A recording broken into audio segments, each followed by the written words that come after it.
Under the red sun of the desert, heat shimmered across the land like the breath of some ancient god. A lone rider moved through that blinding gold world, his silhouette cutting through the stillness. The wind carried sand that hissed softly against his coat and the horse's flank. He had been riding since dawn, chasing a trail that barely existed, and by noon his canteen was half empty and his faith just as thin. But he couldn't stop, not now. Not when he'd seen what they had done to her village. He rode toward the canyons where the land rose like broken teeth against the sky. The air smelled of dust and dry sage, and the silence pressed heavy on his chest. The old tales said spirits guarded this place, spirits that watched men burn for their choices. He wasn't sure if he believed in spirits anymore, but he knew one thing: men could be worse than ghosts. Her trail was faint, marked by a single set of bare footprints and a smear of blood near a dead bush. She was running, hurt, and whoever hunted her wasn't far behind. He didn't know her name, but he knew she was Apache. That was enough to get her killed in these lands. Enough to make him an enemy for helping her. He spurred his horse forward, pushing through the dust until the ground began to change. The desert opened into a dry riverbed scattered with sun-bleached bones and tangled roots. Then he saw her figure against the burning sand, standing still as if she were part of the earth itself. Her long hair caught the wind, and her eyes, dark and fierce, met his. In that moment, something old and wordless passed between them. She didn't call for help. She didn't run. She only pointed toward the ground between them where the sand moved in thin, sinuous lines. He followed her gaze and saw them snakes. Dozens of them, their bodies glistening like molten copper under the sun. They were coiled between them, a living river of death. For a heartbeat, he froze. The desert had turned silent again, but the silence was alive, trembling with danger.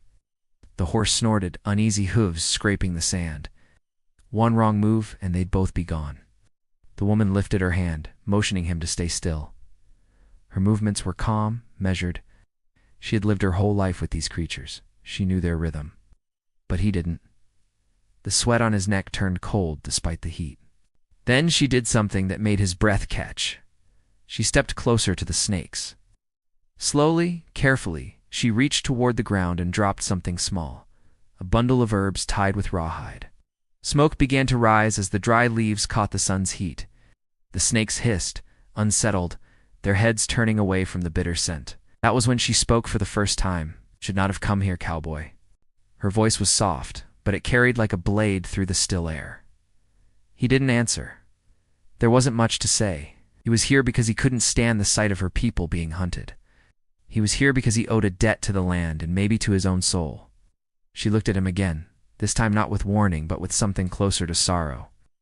"They will come for you now too," she said. He knew she was right. The raiders who had burned her camp were still out there, and they didn't leave witnesses. The desert wasn't just a place, it was a test. A man's courage, his mercy, even his destiny got decided out here. He nudged the horse forward, and the snakes began to slither away into the brush, vanishing like whispers. When he reached her, she was still standing proud, chin lifted, though he could see she was wounded. Her arm was wrapped in torn cloth, dark with blood. Without asking, he reached down and offered his hand. For a long moment, she didn't move. Then she took it. He pulled her up behind him, and as the horse turned toward the ridge, the wind shifted, carrying the faint sound of riders in the distance. The raiders were close. He could see dust rising on the horizon. They rode hard through the canyon, the sound of pursuit echoing off the red stone walls. Bullets or arrows, it didn't matter what kind of death followed, only that it was coming fast. The sun began to sink, painting the cliffs with fire. The horse stumbled once but kept going, driven by something greater than fear. The cowboy's jaw was set, eyes fixed on the trail ahead. He didn't know where safety lay, only that he had to keep her alive. Somewhere beyond those canyons was a spring, hidden deep within a ravine the old trapper spoke of. If they could reach it, they might stand a chance. But every sound behind them told him they wouldn't make it easy. As the shadow stretched long, the woman pressed her hand to his shoulder. "You don't understand," she whispered. "This land has its own way of choosing who lives and who doesn't." He almost smiled, though there was no humor in it. "I reckon destiny's gonna have to wait its turn." They pushed on until the canyon narrowed, And that was when he saw it, a wall of flame rising from the brush ahead. The dry wind had caught a spark, maybe from gunfire, maybe from the hand of fate itself. The fire roared, leaping across the trail, cutting off their path. Behind them, the riders were closing in. The sound of hooves and shouts rolled like thunder. Ahead, the fire glowed with fierce orange light, twisting and snapping as if alive. He knew there was no way around. Through. He turned his head slightly, meeting her eyes. There was no fear there, only defiance. Maybe that was what pushed him over the edge. He gripped the reins tighter and whispered to his horse, voice low and steady. Through the fire, the horse reared once, then plunged forward. The world turned to heat and smoke. Sparks stung his face, and the woman's grip tightened on his waist. He could feel the flames licking at his coat, smell the leather burning. For an instant everything was light and sound, the crack of fire, the roar of wind, the beat of his heart. Then, suddenly, they burst through into open air again. The flames behind them roared like an angry god, but they were still alive. The horse stumbled, trembling, but held steady. The woman slid off, coughing, eyes wide with disbelief. He dismounted too, chest heaving. The fire had burned the edge of his coat, left his skin raw. But there was no time to rest. The sound of pursuit hadn't vanished. It was closer now, echoing through the rocks. The woman looked back toward the canyon mouth. "It won't stop," she said. They followed the mark of blood. He looked down and saw it, the faint red trail dripping from her arm onto the sand. The pursuers could track it even through the dark. He tore a strip from his shirt and tied it tight around her wound. The night began to fall, then the desert turning cold and blue. He knew they couldn't keep running forever.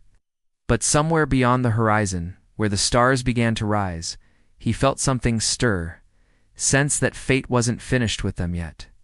He mounted again and reached out a hand to her. "We ride till dawn," he said. She hesitated only a moment before taking it. Together they turned toward the shadows, toward the unknown. The fire behind them burned bright against the night, marking where they had come from, but not where they were going. And far off in the darkness of the canyon, the hiss of snakes returned, winding through the sand like a whisper of destiny waiting for them to come back. The night grew colder as they rode deeper into the desert. The moon hung low, half hidden behind drifting clouds, turning the world into shades of silver and shadow. The horses' hooves thudded softly against the dry ground, echoing between the canyon walls like the slow beat of a distant drum. Neither of them spoke for a long time. The wind carried only the faint hiss of the sand, and the smell of smoke from the fire they had just escaped clung to their clothes. The cowboy's hands were rough on the reins, his knuckles scraped raw from the heat. He kept his eyes ahead, scanning the dark shapes of the rocks, searching for a path that might lead to water or cover. The woman sat close behind him, her breath shallow, her body tense. He could feel her trembling, though she tried to hide it. She had courage, more than most men he'd ridden with. But even courage had limits when the desert wanted your life. At last, when the horse began to stumble from exhaustion, he pulled it to a stop near a cluster of boulders. The wind had carved them into strange shapes, like faces turned toward the sky. I helped her down gently, and she stood unsteady for a moment, her eyes darting to the shadows. The desert was never truly silent. Something was always moving, watching. He untied a small flask from his saddle and handed it to her. She hesitated, then took a sip. "You should save it," she said quietly. "I will," he answered, "when there's no one left to share it with." She looked at him for a moment, as if trying to read the truth behind his words. Then she sat down against the rock, wrapping her arms around her knees. The moonlight caught the copper bands on her wrists and the feathers woven into her hair. He saw the tiredness in her face, but also a strength that ran deep like the roots of the desert plants that survived without rain. Why did you come for me?" she asked finally. He took a breath, leaning against the saddle. "I was at a trading post 2 days ago," he said. "A wagon rolled in from the north, burned near to ash. Said the Apache were slaughtered by bounty men. Women taken, some for gold, some for worse. I figured someone ought to do something." Her eyes darkened. "They came before dawn," she said, voice low. "They wanted our horses, our land, and our silence. My people tried to fight, but they had rifles. They burned everything that couldn't move. I ran because an old woman pushed me toward the river. She said my spirit wasn't meant to die that day. He nodded, though he didn't know what to say. Yes. There wasn't a man alive who hadn't seen death out here. But something in her story felt heavier. Older like this was more than just a raid. What about those men chasing us? He asked. Who are they? They are not soldiers, she said. They are hunters. They wear no uniform, no honor. But they take what they want and sell the rest. They believe killing my people brings fortune. The cowboy's jaw tightened, and they'll find their fortune in the dirt. She looked up at him again, and this time her eyes softened slightly. You talk like a man who has lost too much. He didn't answer.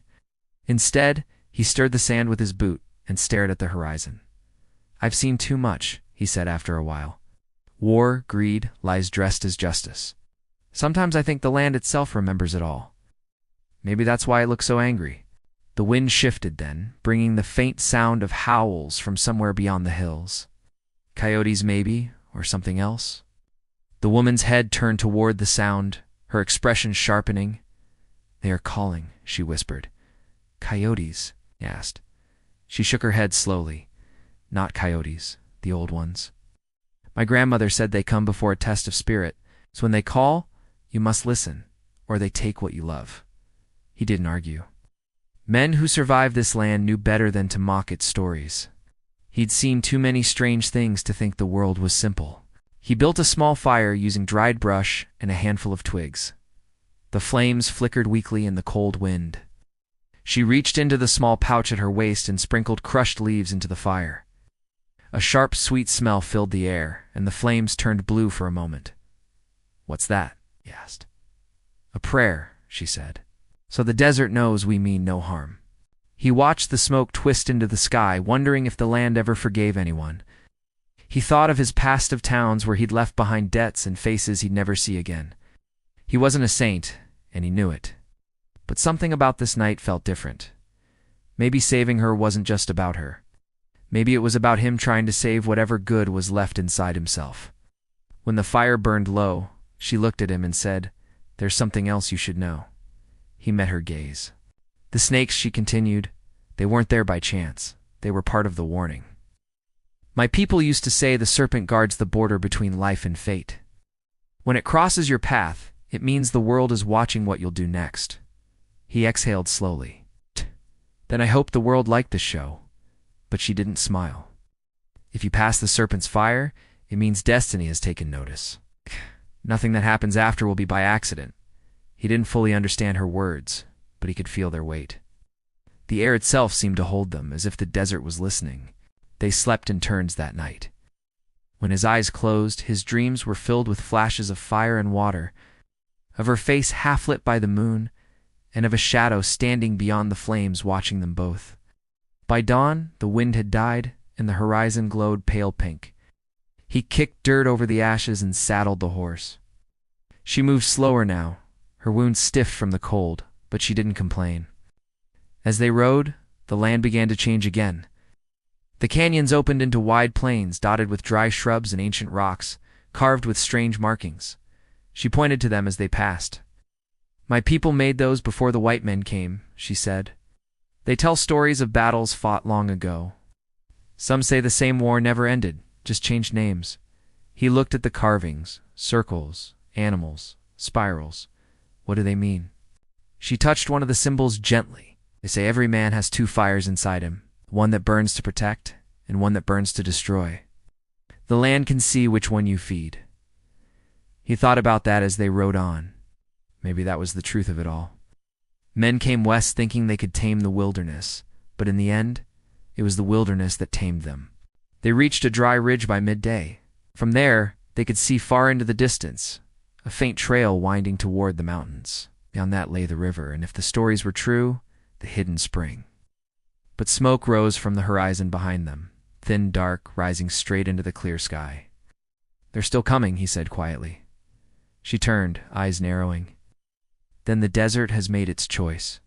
The horse shifted restlessly beneath them. The heat was growing again, shimmering in waves that made the ground ripple like water.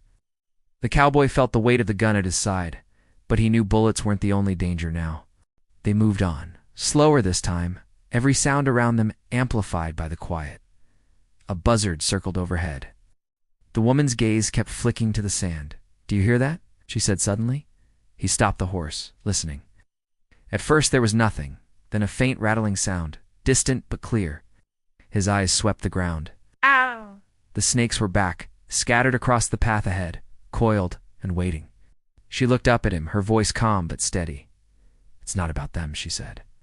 "They follow signs we can't see. Something else is coming." He felt the truth of her words in his bones.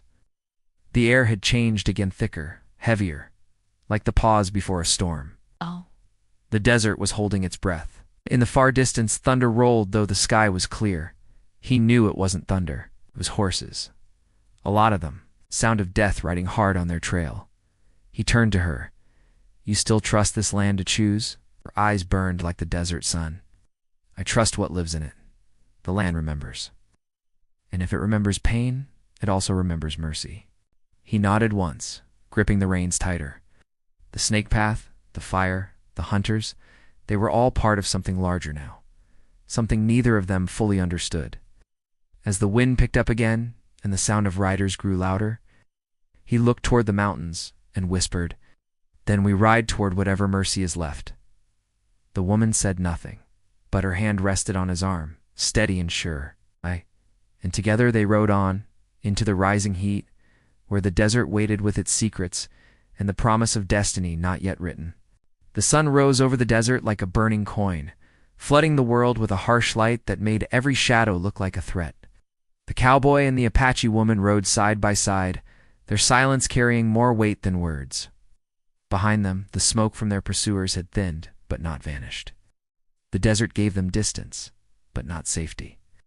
Every mile they rode, the air felt tighter, the horizon closer, as if the land itself wanted to test how far they could go before breaking. The woman's wound had reopened, her arm wrapped in blood-soaked cloth. He noticed her sway once in the saddle but said nothing. She wouldn't admit to weakness, and he respected that. He had seen men collapse from lesser pain, but she kept her head high, eyes fixed on the mountains ahead. Somewhere beyond those ridges lay the spring she had spoken of, the place her people called the water between worlds. It was said to heal what the desert burned away. By mid-morning, the heat grew cruel. The horses' breathing turned ragged, and the wind carried a strange metallic scent. The cowboy raised his hand to shade his eyes, and saw movement in the distant shimmering figures half hidden by the haze. He slowed the horse, his instincts sharp. "Someone's out there," he said quietly. The woman's gaze followed his. "Not raiders," she said after a moment. "Too few." As they drew closer, the shapes solidified into a small camp nestled between the rocks. Smoke rose from a dying fire, and two old wagons sat broken by the wind. The camp looked abandoned at first, but then a voice called out, rough and worn, "Hold your fire, stranger." The cowboy's hand hovered near his gun, though he didn't draw. A man stepped out from behind the wagon, tall and lean, his beard streaked with gray. He wore the look of someone who had been on the run too long. "Easy there," the cowboy said. "We're just passing through." The man studied them for a moment, then nodded. "Then you'd better pass quick," Slans cursed. The woman slid down from the horse, eyes wary. "Cursed by who?" The man spat into the sand. "Not who? What? The ground here's no good. Crops won't grow, water tastes like blood, and every night the snakes crawl closer to camp." The cowboy exchanged a look with her. Snakes again. It was no coincidence. The old man's wife appeared behind him, thin as dry wood, her hands trembling as she clutched a rosary. "We saw fire in the east last night," she said. "Was that you?" He nodded slowly. We came through it. The woman crossed herself. "No." "Then the land's testing you too." The cowboy didn't know what to say to that, but he could feel the truth in her words. He'd never been one for superstition. Yet ever since that fire, everything around him felt off, too still, too deliberate, like the desert was watching. They shared water and a few bites of hard bread. The old man introduced himself as Clay, a prospector who'd once gone looking for silver and found nothing but graves. "Been digging holes ever since," he said with a hollow laugh. "Sometimes I think the land's laughing back at me." The woman listened quietly, then asked, "Have you seen riders? Men with black coats and red scarves?" Clay's eyes narrowed. I've seen their dust. They passed west 2 days ago, heading for the dry gulch. If you're smart, you'll go the other way. The cowboy tightened his grip on his canteen. You can't. They're hunting her. Clay's expression darkened. Then you're already walking with death. Before they left, the prospector pulled him aside. You can't save everyone out here, he said in a low voice. Sometimes the land chooses who lives. Sometimes it don't. The cowboy glanced toward the Apache woman standing near the horse, the wind lifting her hair like black fire. Then I'll choose for myself, he said. They rode on, the camp fading behind them. The woman remained silent, but he could tell she'd been listening to every word. When the sun began to drop again, she finally spoke. That man wasn't wrong. This place remembers death. He nodded. You think the snakes are part of it? They guard the truth, she said. There are stories about a battle fought here long before the white men came. Warriors who betrayed their own for gold. The desert swallowed them, but their spirits never left. He looked out across the open plain. So this whole land's a graveyard. She gave a faint smile. All of it is. Some graves are just deeper than others. By nightfall, they found a narrow ravine to rest. The air was cooler there, and the rocks shielded them from the wind. The cowboy gathered dry grass for a small fire. As he worked, he noticed something strange in the sand patterns carved by the wind, or by hands long gone. They looked like spirals, linked together in a chain. He pointed them out. She knelt beside him, tracing one with her finger. These are marks of the serpent trail, she said softly. They mean someone crossed into sacred ground? He frowned. Sacred or cursed? Both, she said. It depends on the heart of the one who enters. The fire crackled to life, and shadows danced across the canyon walls. She sat close, her face half lit by the flames. He watched her eyes as she spoke, dark, reflective, as if holding secrets too old for words. Tell me something, he said. What did you mean back there, when you said destiny took notice? She looked at the fire for a long time before answering. When I was a child, our shaman told me I carried two paths inside me. One led to peace, one to destruction. Said I would meet a man who'd make the choice for me. He shifted uneasily. You think that's me? I don't know yet, she said quietly. But you walk through fire for someone you didn't know. That means something. He stared into the flames, unsure how to reply. Somewhere in his chest, a small, uneasy hope began to stir. But before he could speak, a sound cut through the silence, a sharp crack, like stone striking metal. He stood, gun drawn, scanning the darkness. The woman was already on her feet, bow in hand. The canyon echoed again with that same sound. Then came another hooves. He grabbed the horse's reins and doused the fire with his boot. They found us. The woman's expression hardened. No, it's not them. Before he could ask what she meant, a figure appeared at the edge of the ravine, a shadowed rider, face hidden beneath a wide hat. The horse it rode was pale, almost white in the moonlight. The stranger didn't move closer, just sat there watching them. Friend of yours? The cowboy asked. She shook her head slowly. That's no man. The figure turned its horse slightly. And for a brief moment, the cowboy saw something glint where its eyes should have been cold, silver light. Then it vanished, swallowed by the night. The woman lowered her bow. The watchers have come, she whispered. When they appear, blood will follow.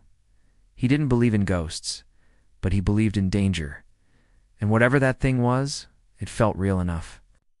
He reloaded his revolver and kept it close as they packed their things. We ride till dawn, he said. They didn't stop again. The moon sank low and the sky turned gray before the sun touched it. By then, the woman's strength was failing. She swayed in the saddle, eyelids heavy. We're close, she murmured. The spring is near.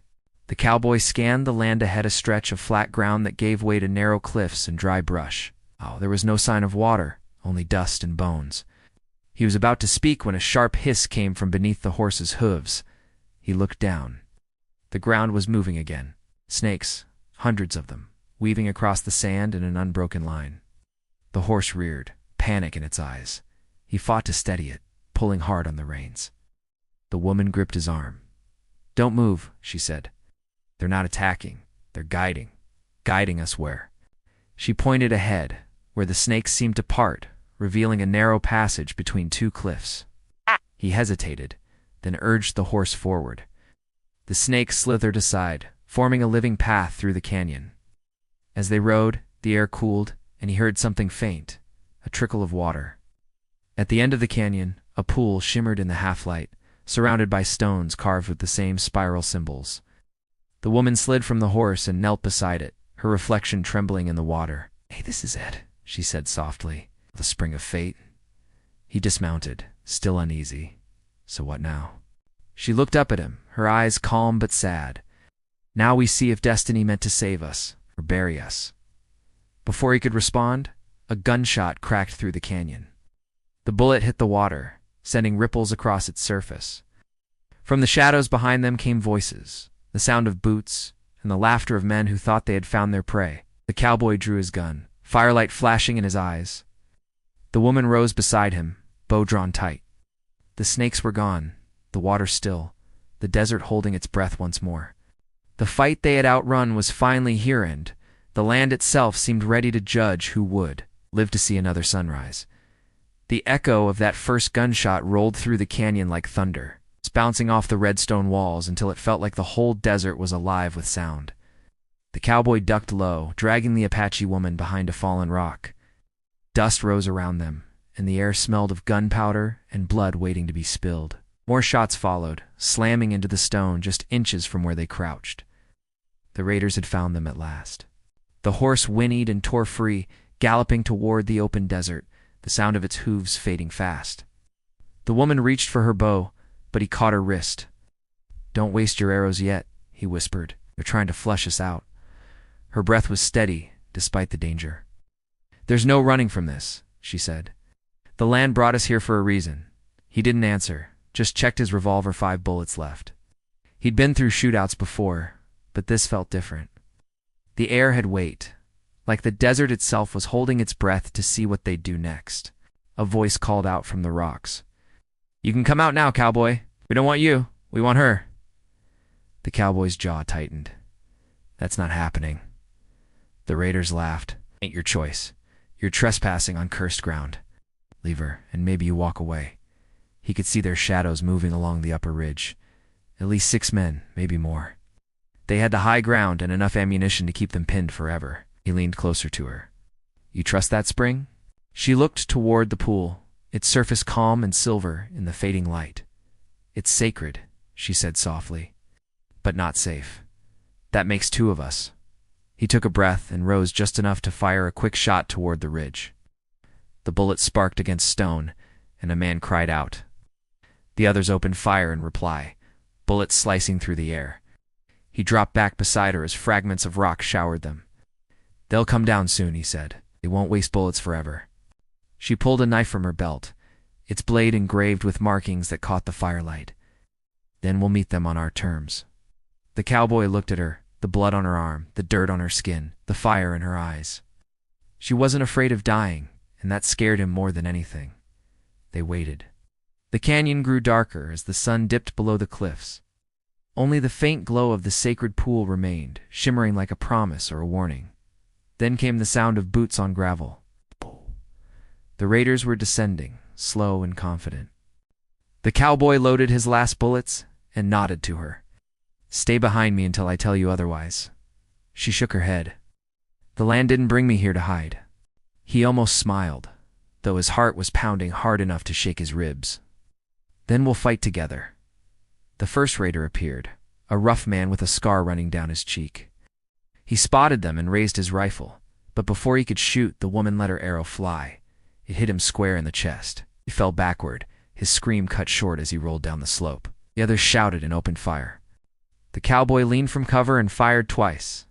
1 man dropped. Another ducked behind a rock. Bullets tore through the dust around them. The woman crouched low, grabbing another arrow, but her hands trembled. She was bleeding again. He looked toward the pool. The water shimmered strangely, ripples forming even though no wind touched it. Something about it made the hair on his arms stand up. "That spring," he muttered. "There's something alive in there." She didn't look away from her bow. The water listens. When blood falls on sacred ground, it wakes. A bullet struck near her feet, sending up a burst of sand. She stumbled back, and the cowboy caught her before she fell. "We can't hold this spot," he said. "They'll pin us from both sides." "Then we move through the spring," she said suddenly. It leads into the mountain. He blinked. You mean go underwater? There's a tunnel? She insisted. My people used it long ago to escape a battle. It's the only way out. Before he could argue, another shot grazed his shoulder, tearing through his coat. He gritted his teeth. Fine, you lead. They sprinted toward the pool as bullets followed, hitting stone and water with sharp cracks. When they reached the edge, she knelt and pressed her palm to the surface. The water rippled, glowing faintly under her touch. It remembers, she whispered. He looked back just as the raiders appeared over the ridge, their torches lighting the night. Now or never, he said. She nodded and plunged into the water, followed without thinking. The shock of cold hit him like a hammer. Oh! The world turned to darkness and sound, the rush of bubbles, the echo of gunfire above. His lungs burned, his body fighting the pull of the current. Then suddenly there was space, air, light. They surfaced inside a cavern, the walls glistening with mineral shine. The air was damp and heavy, and water dripped steadily from the ceiling. He gasped for breath, pushing wet hair from his face. You weren't kidding about the tunnel. She pulled herself onto the rocky ledge, trembling. This is the heart of the mountain, she said, the place of judgment. He climbed beside her, glancing back at the water. You think they'll follow us? They will try, she said. But not all will return. He wanted to ask what she meant, but then he saw a faint light deeper in the cave. It pulsed like a heartbeat, golden and strange. The woman moved toward it slowly, her shadow stretching long across the walls. The cowboy followed, one hand on his gun, the other tracing the slick stone to keep balance. The passage opened into a vast chamber, where the light seemed to come from everywhere at once. Symbols carved into the walls glowed faintly, and in the center of the room stood a stone figure shaped like a serpent coiled around a human form. Its eyes gleamed with the same silver light he'd seen in the canyon. He stopped. What is this place? She didn't answer right away. She stepped closer to the statue and touched its base. This is where the old warriors made their oath, she said softly. To protect the balance between man and land. When one broke that oath, the desert took its payment. He stared at her, the realization slowly dawning. You think we're part of that now? Her eyes met his. You already are. You carried fire through the serpent's path. The land chose you when you crossed it. Before he could respond, a gunshot exploded from the tunnel behind them.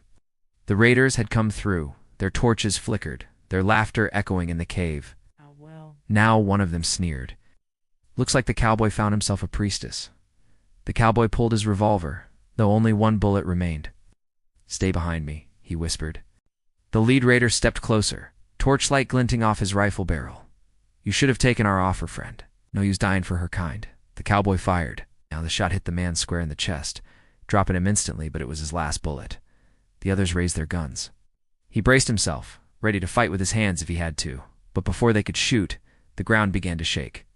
The serpent statue's eyes flared bright, and a low hum filled the air. The raiders froze, staring in confusion. Then the stone beneath their feet cracked open, and sand poured out like a living thing. The woman's voice rose, strong and clear. The land remembers the blood of the innocent. The cowboy grabbed her arm. What's happening? She didn't answer. The air was alive now, glowing and trembling. Raiders screamed as the sand coiled around their legs, dragging them down. Bullets fired wild, striking walls and stone, but it was useless. One by one, their shouts vanished into the earth. When the noise stopped, only the two of them remained, standing in the glow of the serpent's eyes. The woman sank to her knees, tears mixing with the dust on her face. It's not over, she whispered. The land is not done with us. The cowboy knelt beside her, breathing hard. Then what does it want? She looked up at him, her expression haunted. It wants the truth. It wants what we took from it long ago. He didn't understand, but he felt at the pull of something ancient, something that reached beyond both of them. The air grew colder, and the light in the chamber began to flicker. From the tunnel behind them came a faint sound, the slow, deliberate hiss of a snake. The cowboy turned toward the sound, his hand instinctively reaching for a gun that was no longer loaded. The woman rose, her face pale in the dim light. It's here, she said softly. The guardian of the path. The hiss grew louder, closer. The cowboy could see movement in the darkness, a shadow sliding across the stone, massive and smooth. His pulse thundered in his ears. "Stay behind me," he said again, though his voice was low, uncertain. She shook her head. "No, this is my burden. You were never meant to face it alone." The glow faded until only the faint shimmer of the spring lit the chamber. The shadow moved closer, and the cowboy could feel the ground tremble beneath his boots. Whatever came next would decide whether they lived or became another story the desert whispered about when the wind turned cold. The woman took a step forward, her knife glinting faintly in the half-light. The cowboy followed, standing at her side. The serpent's hiss filled the air, and the darkness before them pulsed with life. The desert had called them here for a reason, and now it was ready to reveal it. The sound in the cavern grew deeper, like the heartbeat of the desert itself had awakened. The cowboy stood still, his breath caught in his chest as the great serpent slid into the circle of light. Its scales shimmered with colors that didn't belong to this world: bronze, gold, and something darker, something alive. It was ancient, older than the mountains above, older than the dust that covered them. Its eyes, silver and unblinking, reflected both of them standing side by side, one born of the frontier, the other of the land. The Apache woman didn't step back. She walked forward, her knife still in hand, though her grip had softened. The serpent's head lowered, the ground trembling with every breath it took. The cowboy wanted to pull her back, but something told him this wasn't his fight. This was between her and the spirit that had guarded this place long before men started carving borders into the earth. The serpent's tongue flicked, brushing the air between them. The woman spoke in her native tongue, her voice soft but firm. It was a prayer, or maybe a promise. The sound echoed across the cavern walls, mingling with the dripping water and the faint wind whispering through the tunnel. When she finished, the serpent's eyes dimmed slightly, and it let out a long, low hiss that almost sounded like a sigh. Then it turned its gaze toward the cowboy. For a moment, he felt his legs weaken, not from fear, but from understanding. He realized the serpent wasn't his enemy. It was judging him. It was judging his choices, his heart, his reason for being here. He had killed, he had burned, he had wandered through life like a ghost, trying to outrun the past.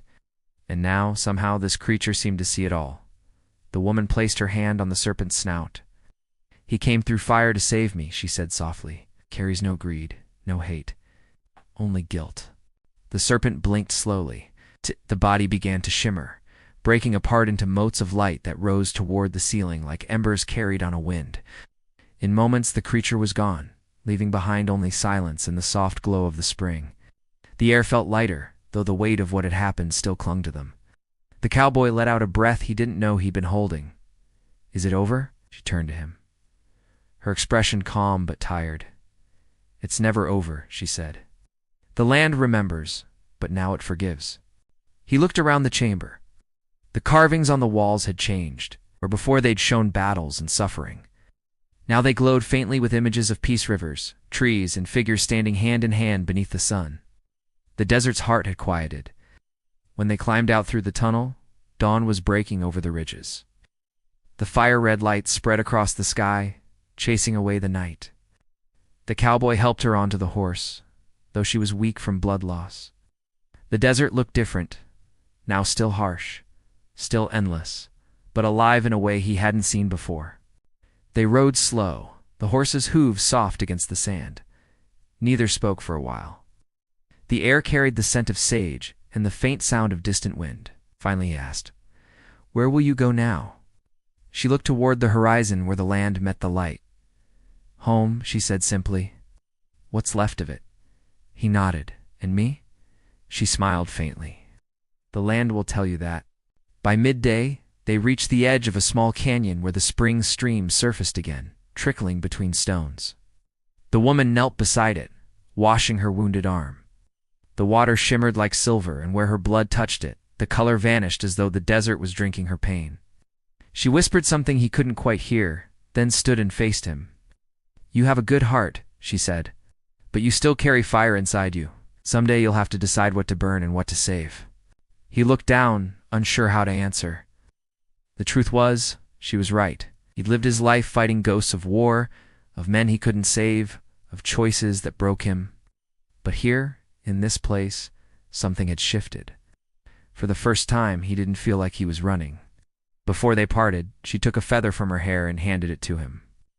"If the land ever calls you again, follow the wind," she said. "It will lead you where you belong." He took it gently, holding it as if it were made of glass. "And if I don't hear it," she smiled, faint but certain, "then it means you've found peace." He watched her walk away, her figure growing smaller against the desert's vastness. The sun burned high above, turning the sands to gold. For a long time he stood there, listening to the wind move through the brush and the distant cry of an eagle. The world felt new, even if he wasn't. When he finally mounted his horse and turned toward the distant frontier, the horizon stretched endless before him. The canyons, the rivers, the scars of fire, all part of a story that had chosen him for a reason he might never fully understand. The spring behind him shimmered one last time, reflecting the sky, then stilled again, as if it too was ready to rest. Days later, when he reached the nearest town, people spoke of strange things, a storm that never came, a light seen over the mountains, a night when the snakes vanished from the desert. He didn't speak of what he'd seen. Some things weren't meant for telling, they were meant for carrying. He stayed in that town for a few days, patching his wounds and helping fix a broken corral. The locals treated him kindly, though they could sense the dust of long roads on him. One evening, an old preacher asked where he was heading next. "Don't know yet," the cowboy said, tipping his hat. "Maybe where the land tells me to go." The preacher chuckled. "Then you'll never be lost, son." When he left the town at dawn, the air was cool, and the sky was painted with colors that reminded him of that cave, the same shades of gold and silver where light met shadow. The feather she'd given him was tucked into his hatband, fluttering gently in the breeze. He didn't know if he'd ever see her again, but he carried her words with him like a compass, pointing somewhere beyond the edge of maps.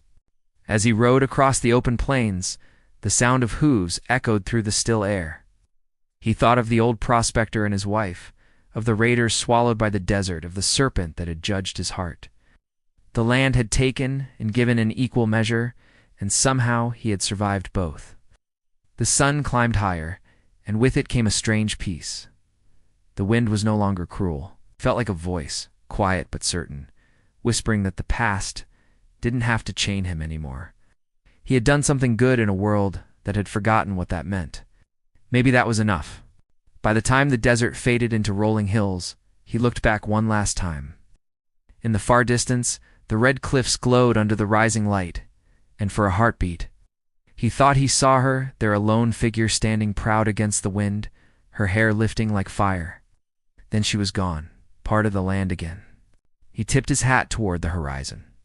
"Thank you," he whispered, though he wasn't sure who he was, thanking the woman, the desert, or fate itself.